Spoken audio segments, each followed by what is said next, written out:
All right, so today we're going to talk about a magatard attacking a journalist broad daylight here in Colorado while yelling, "This is Trump's America." Trust me, this is just a exhibit of what's going to be happening in the next 4 years. And then we're going to talk about Theo speaking truth to power when it comes to the real reason why our US government wants to ban TikTok. And trust me, if you know anything about American history, it follows suits with history.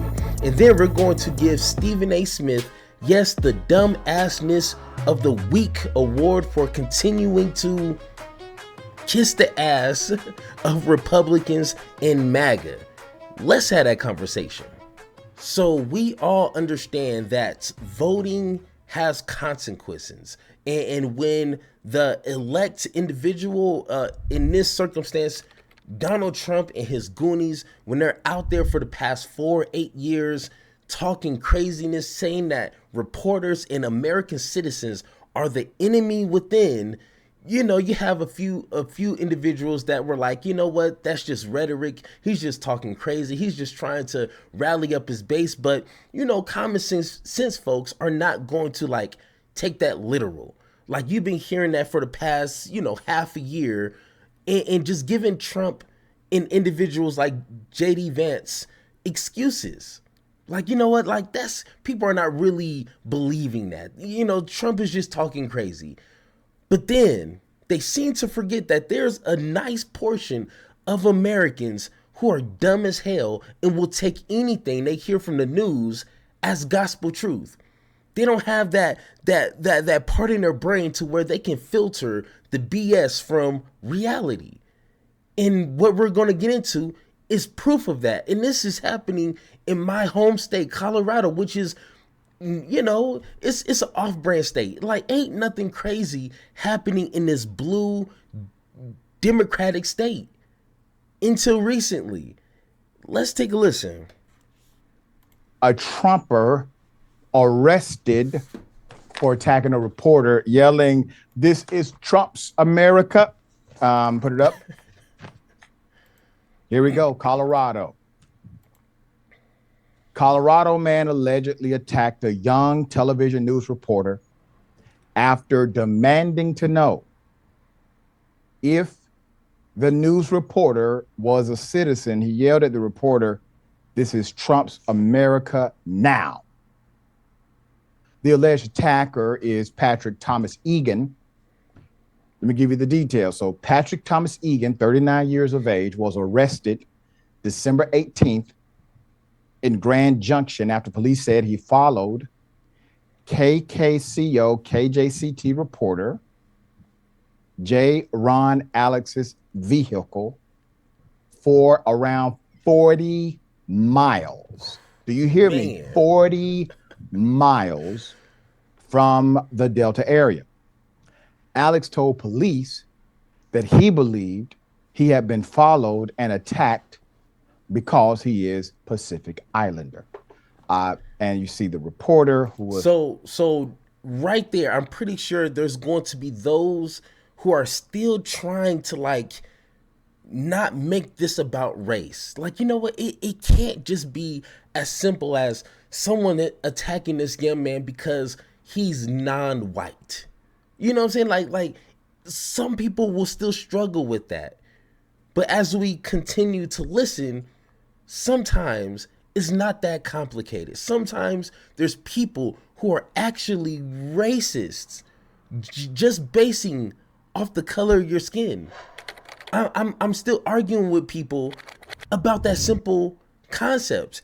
And if you look at this, if you look at the gentleman here, what screams I'm a racist in this photo? He's not wearing a hood, you know, with the little eyes cut out. He doesn't have, I mean, at least from the footage here, he doesn't have like KKK, you know, tattoos on his neck and face and bald headed and just have that I hate black people type of face. No, racism comes in all shapes and sizes and colors. So I hate when people make the excuse like, oh, I don't see the racism. Like no, it looks simple and dumb like this. So once again, people need to stop trying to deny reality in that racism still exists and it will attack you. It will put your life in danger. This is not something that's just in the history books. It is still operating today. Let's take a listen. The victim of this attack. I'm going to give you some background on the attack. After arriving in Grand Junction, Egan, who was driving a taxi, pulled up next to Alex at a stoplight. And according to an arrest affidavit, says something to the effect of, quote, "Are you even a U.S. citizen? This is Trump's America now. I'm a Marine, and I took an oath to protect this country from people like you." Hey, hey, guys, if you're still on the fence on if racism still exists today, explain any of this right here. Like, how can you read this of what he said face to face with someone, not on a Twitter post or, in a blog somewhere? Like, he yelled this to another U.S. citizen saying, "Are you really a citizen? I'm a Marine. I took an oath to protect this country from folks like you." What more do you need? I don't know. I'm just a YouTuber, I guess. I don't know. End quote. Alex, who had been out reporting, then drove back to his news station in the city.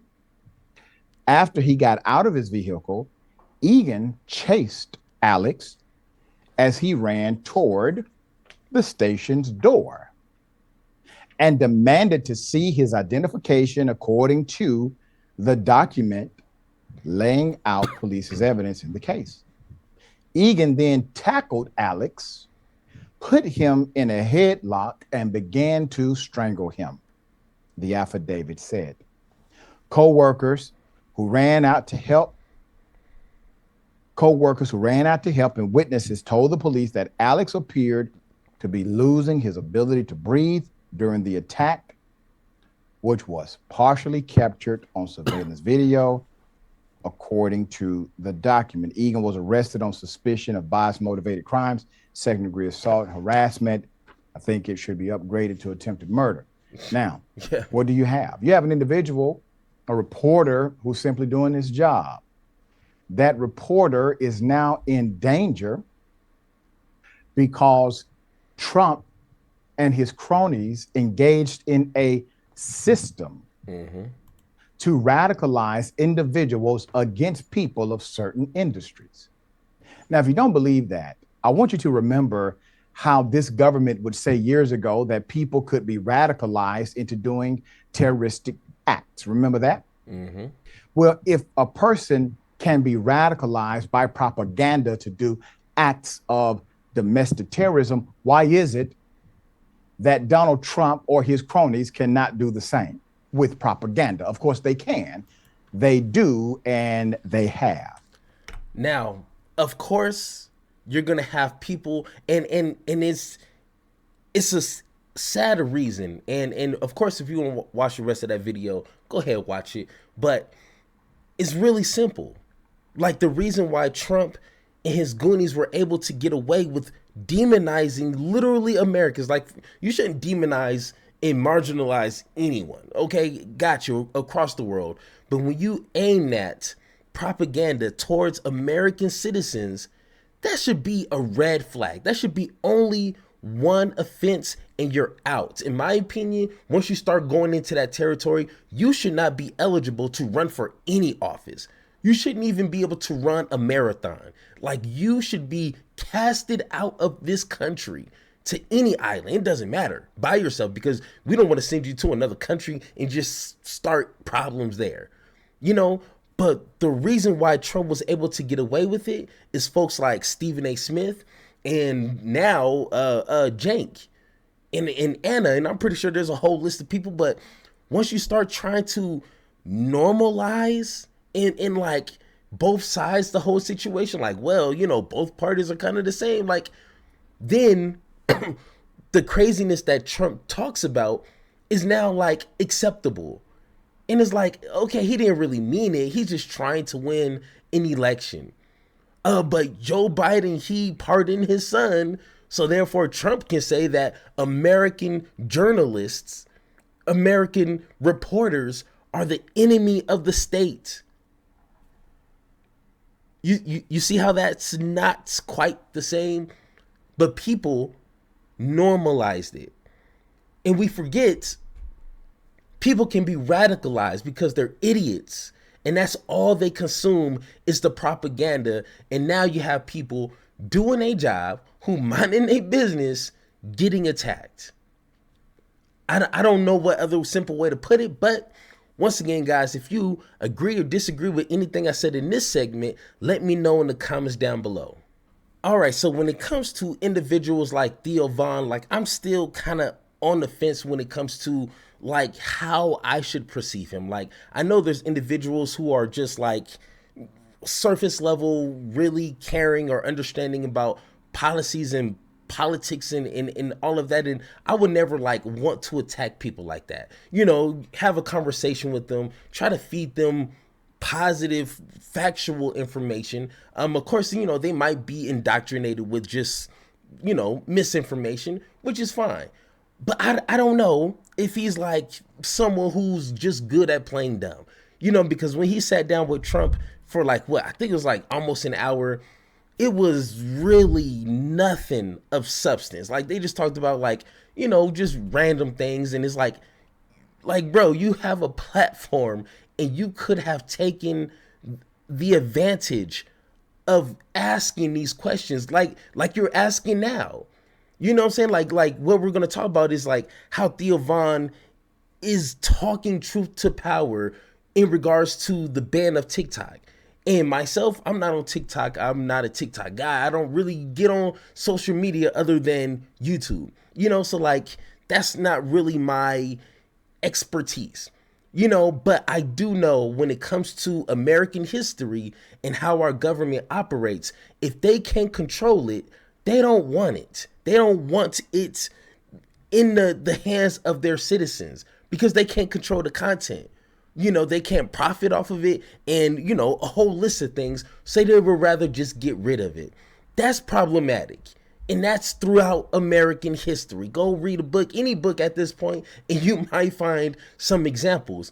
So what Theo Von is going to say here is factual, 100% just facts, bars, you know. But I just wish he would take that type of energy to the people who need to hear it. You have the platform, you have the voice. I just want you to do something with it. Like, is that too much to ask of me or from me? But nevertheless, let's go ahead and you know, take a listen. And I mean, daggone it, like this is just beautiful stuff. Let me gotta throw that on for copyright purposes, but let's take a listen. Come on, baby, we would love to have you in here just to learn a little bit about it right here. The Supreme Court said it will hear arguments next month over the constitutionality of the federal law that could ban TikTok in the United States if its Chinese parent company doesn't sell it. The law enacted in April set a January 19th deadline for TikTok to be sold or else face a ban in the United States. The popular social media platform has more than 170 million users in the U.S. The High Court will also hear arguments from content creators who rely on the platform for income and some TikTok users.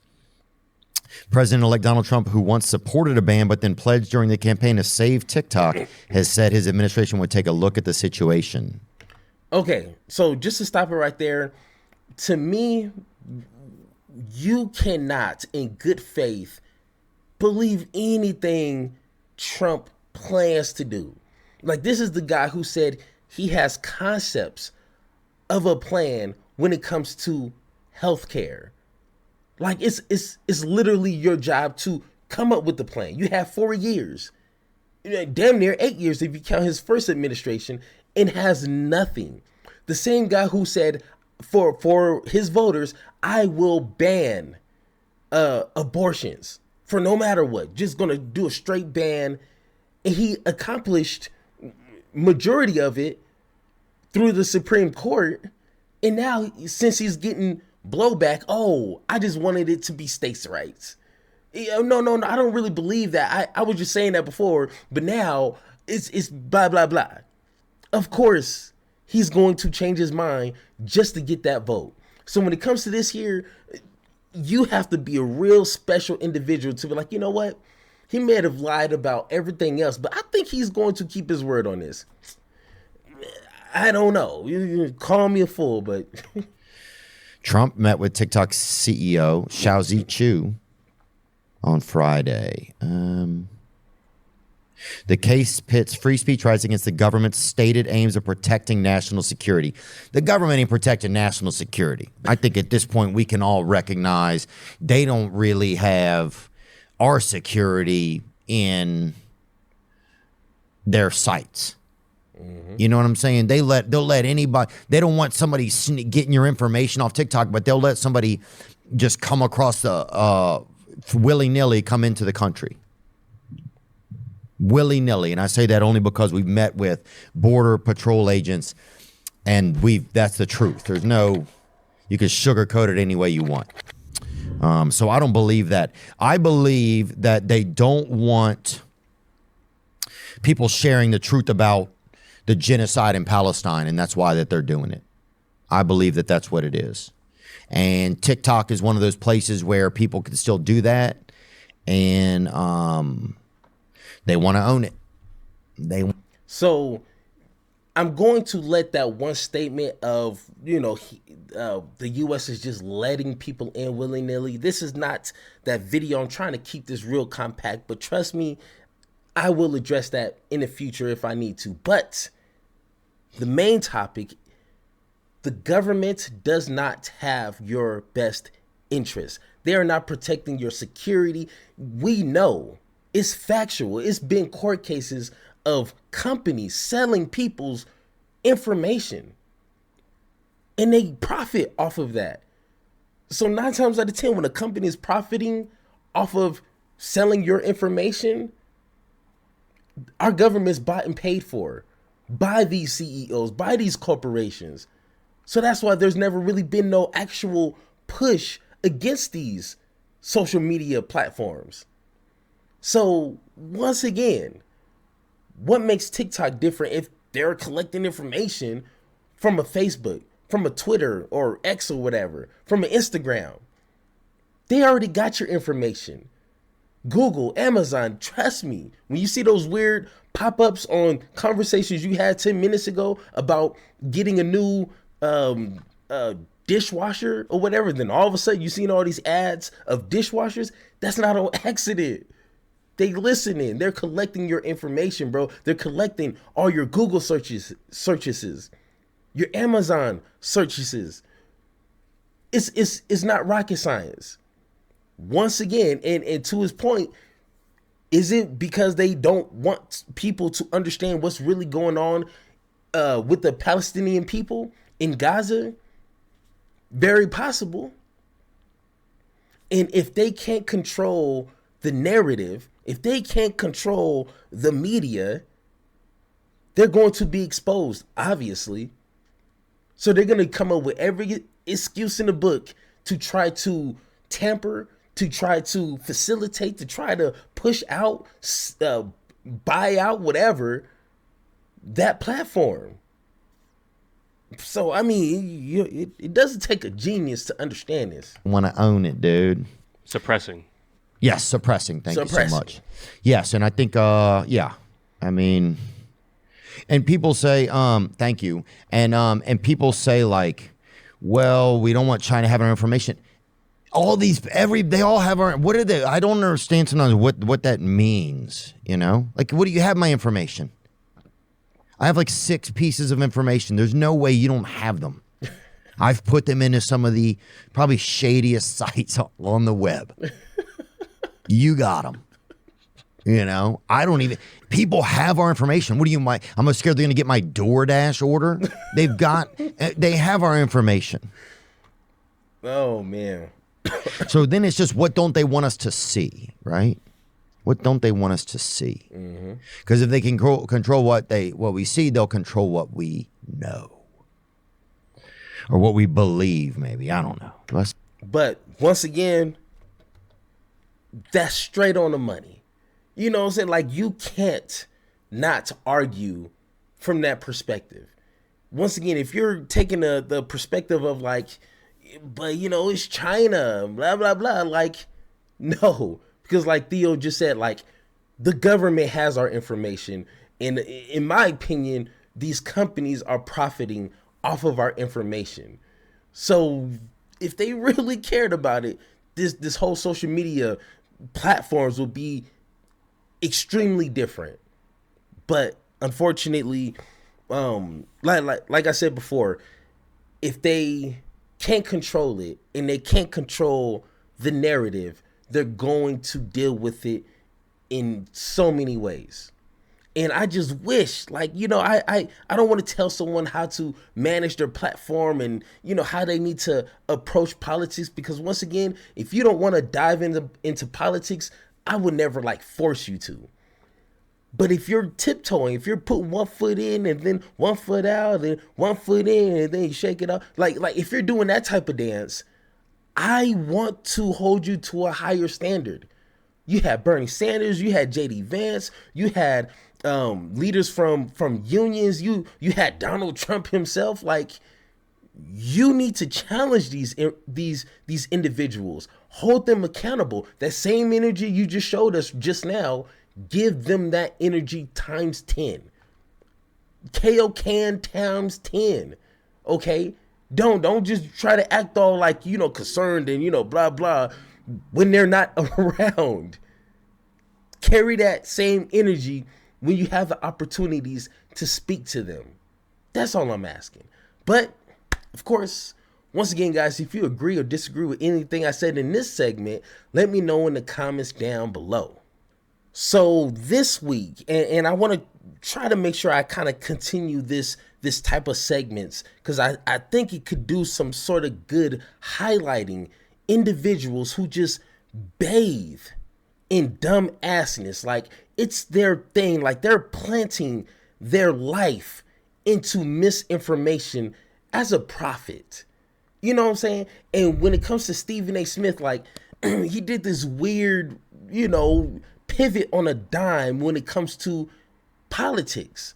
And, you know, like, I'd never really went to Stephen A. Smith for political analysis, but like, you know, when he was talking about this like a year ago, he had some pretty decent points. But now it's just like a hardcore pivotal turn towards MAGA. And even if that is your prerogative, like, at least have a decent argument. But if you have nothing to back up your claims and you're just talking into a mic just to talk, well, guess what? I got a problem with that. You know what I'm saying? So Stephen A. Smith is getting the first of 2025, the Dumb Assness of the Week award. And this is all around the H-1B visas and Elon Musk and Vivek against MAGA, essentially the Republican Party. And for individuals who don't know what the H-1B visa is, I did a video kind of going into a little bit more detail on what that is and what the argument is around it. But just real quick, the H-1B visa is a non-immigrant visa that allows U.S. employers to temporarily hire foreign workers in specialty occupations. That sounds good on surface. Of course, it's going to have its pros, it's going to have its cons. And if that was the conversation, that would be a healthy conversation, because 9 times out of 10, they're underpaid, overworked, and poor working conditions. That's what needs to be addressed.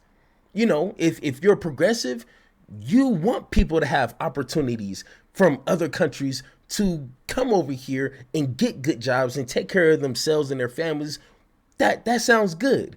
But of course, when things need to be reformed, we need to address those situations. But that's not the conversation we're having. The conflict is, you have the MAGA, who are racist, bigots, misogynists, the whole nine, versus greedy individuals like Elon Musk, who abuses the H-1B visas, and Vivek himself. That's where the clash is. So let's take a listen to Stephen A. Smith Once again, trying to somehow make dumb assness sound sensible. And he fails at every step of the way. But trust me, I am there to correct you because that's my job. I know I might have shocked everybody when I talked about Donald Trump and how he could go a long way but to at least to some degree minimize it with Robert Brooks, who murdered him, because I'm going to try to make it make sense. Yeah, sure. And it's because of his two guys, Elon Musk, and Vivek Ramaswamy, former presidential candidate Vivek Ramaswamy, how they're defending foreign worker visas, sparking a backlash from the MAGA right itself. According to a report reading right here from CNN, social media posts by Elon Musk and Vivek Ramaswamy arguing in favor of expanding the visa program for highly skilled workers have set off a debate among supporters of President-elect Donald Trump over how the program should fit into the incoming administration's aggressive immigration agenda. Musk and Ramaswamy, whom Trump has tapped to lead his Department of Government Efficiency, that's the DOGE, defended companies who use workers on H-1B visas, arguing tech companies, including those owned by Musk, of course, depend on foreign workers to operate. But the message rankled some of Trump's most loyal defenders who expect his administration to crack down on immigration. So remember that phrase, his loyal supporters, not just some randos on TikTok that got like 13 followers and just saying some weird stuff. Like, I would never highlight those people and paint the whole entire party based off those small idiots. No, his loyal supporters are pushing back against Elon and Vivek for a reason. Remember that. And promote American workers. Trump restricted access to foreign worker visas during his first term and has targeted the H-1B program in past remarks. But during the 2024 campaign, Trump signaled openness to giving some foreign workers legal status if they graduated from a U.S. university. Musk actually compared the situation to sports. Listen to this quote from Elon Musk. "If you want your team to win the championship, you need to recruit top talent wherever they may be. That enables the whole team to win," Musk wrote on X, which obviously he owns. "I am referring to bringing in via legal immigration the top 0.1% of engineering talent as being essential for America to keep winning." This is what Musk wrote in another post on Thursday. "Thinking of America as a pro sports team that has been winning for a long time and wants to keep winning is the right mental construct." Ladies and gentlemen, I got to tell you, I have no problem with that. Of course. Hey, Stephen A. Smith, you are a sports anchor. Your specialties is within sports. So, of course, you're going to understand that what Elon said is like elementary, surface level type of comments. It's like really no substance there, but like, I guess. Like, that could mean a million things. But, of course, agree with it, sure. But let's dig a little deeper. I have no problem with that whatsoever. We don't want open borders because we don't want more than 12.5 million people just coming into the country illegally. Fair enough. We certainly don't want folks, the very few of them who are criminals, into the country. But we don't want open borders. But that doesn't mean we don't want folks to come through the border legally.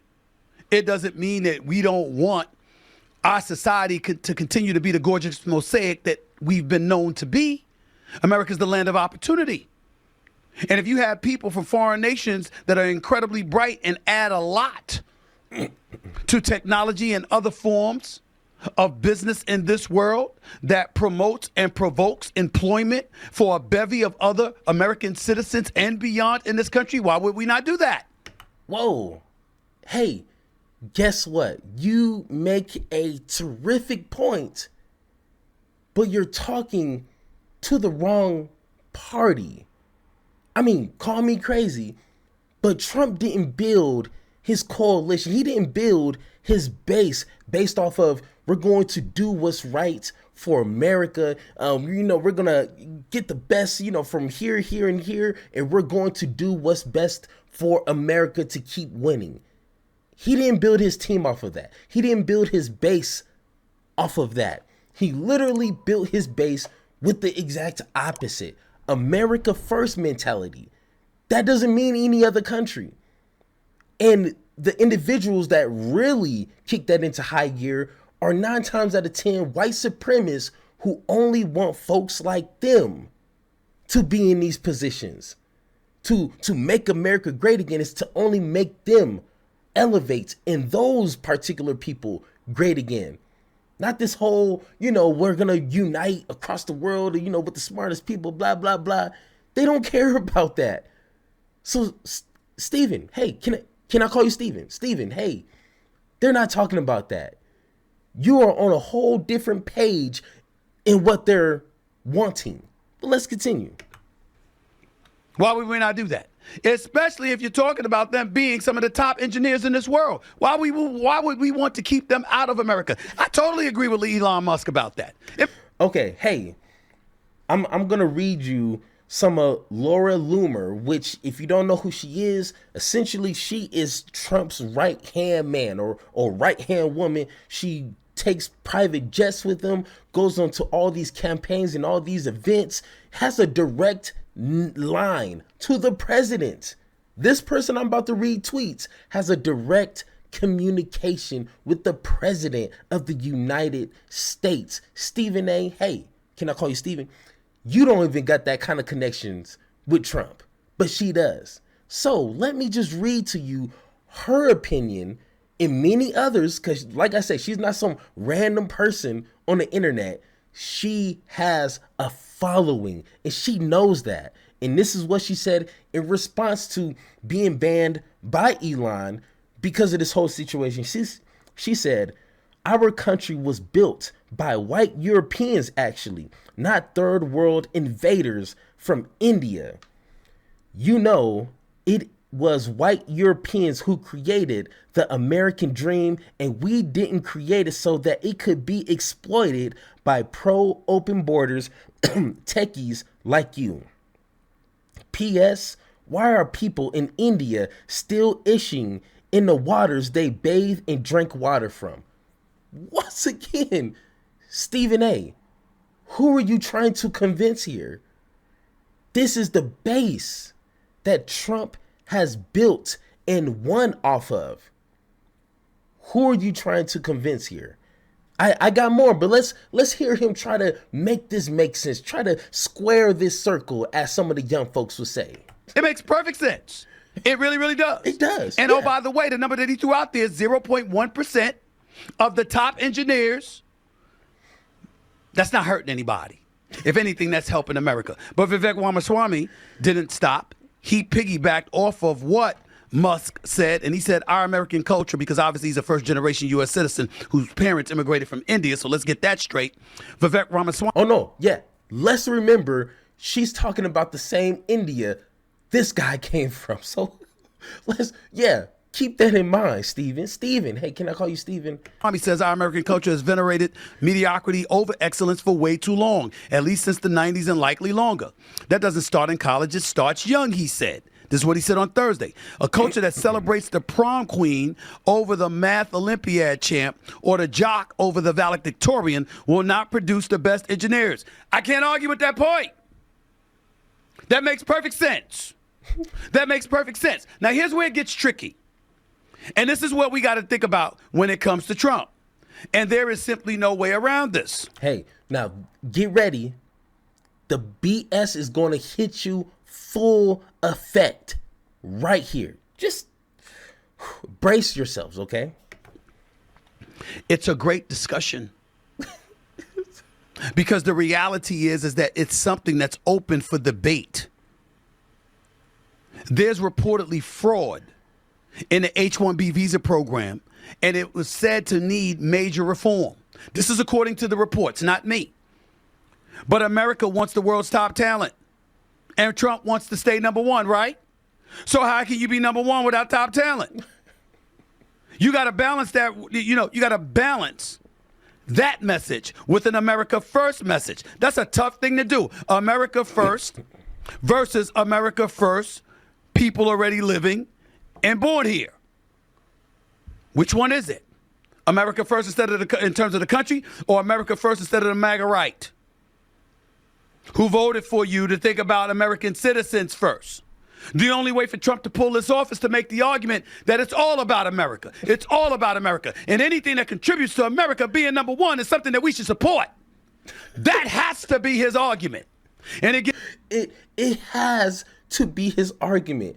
When has he ever been that unifying when it comes to brown people across the world? Last time I remember, he called those countries ish-hole countries. And why can't we get people from Denmark, which is 9 times out of 10 white population? Hey, Stephen A., why are you trying to put your expectations into somebody else and we already know what they think on the subject? Once again, we're living in La La Land, as if Trump is going to all of a sudden become the man you want him to be just because it makes sense. Don't we already know just because something makes sense doesn't make dollars to them? They don't care about cents. They want the dollars. And you can't make dollars off of common sense. Because if that was the case, I'd be a billionaire right now. You know what I'm saying? So Stephen A., hey, wake up. Wake up. Let's continue. Gets very, very interesting because now it's a debate. Watch. And having that debate, here's where the advantage is. At least in the Trump administration, there appears to be a debate allowed. Oh. What has ailed the Democrats?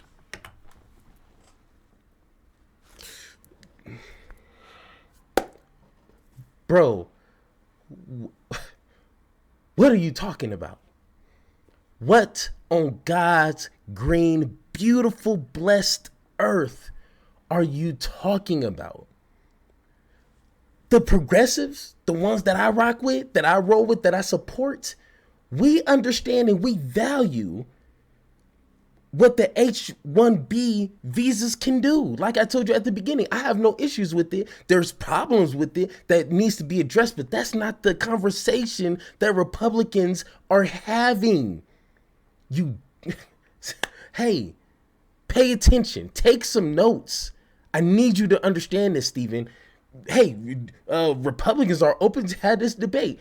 Let's go to what Laura Loomer said following after that crazy racist tweet. She said, Vivek Ramaswamy, who's from India, she tagged him personally. Remember this. This is the person you're trying to defend as someone who's trying to put American first and make America number one when it comes to technology and AI and yada, yada, yada. She tagged him and said, Vivek knows that the great replacement is real. If you know anything about that theory, it is based on white supremacy talking points. So look it up yourself. Let's continue. So does J.D. Vance. It is not racist against Indians to want the original MAGA policies I voted for. I voted for a reduction in H-1B visas, not an extension. And I would be happily to say it to their face because there's nothing inflammatory about what I said. Everything I said is true. And then she goes on to say, hey, Stephen A., hey, do you not know this? She said, if India was so high-skilled people, or I don't know, she was so high-skilled people, would they stay there instead of flocking to the U.S.? Hey, Stephen A., this is what the base wants. This is what the majority of those who voted for Trump, this is their perspective. Like I told you, Laura Loomer is not some rando off of Twitter. She's Trump's right-hand man. And for some reason, you have the audacity to fix your lips and say at least the Republicans are open to debate of what? Or if Indian individuals are humans, if they deserve higher quality jobs, do they deserve to come to America? Is the debate based around, should we cater to the white Americans here and not everybody else? What is the debate? Because I'm missing it.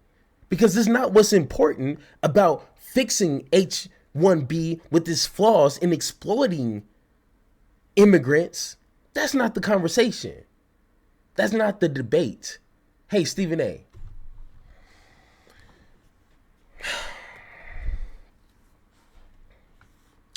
This is a promise. For the next 4 years, I am going to be on your ass. Any time that you have the audacity to purposely misconstrue, to give out false information, because either one, you're too stupid or you're too lazy to find information, or you're just doing it for the grift. Either way, I don't care. That's on you. But I am going to be on that ass. Like white on rice, as some would say. That's simple. Because you have a platform speaking to millions of people a day. And unfortunately, that misinformation that you're spewing, for whatever reason, is the reason why we're in the conditions that we have today. So you're going to be seeing a lot of me. And you ain't going to like me. Hey, trust me, I don't like you either. I don't need you to be my friend. I don't need no friends. 37 years old, I'm a grown man. I don't need nobody to like me. Trust me. But once again, guys, if you agree or disagree with anything I said in this segment or this entire video, let me know in the comments down below, or hit that Discord button so me and you can have that one-on-one talk. And like always, let's have a conversation.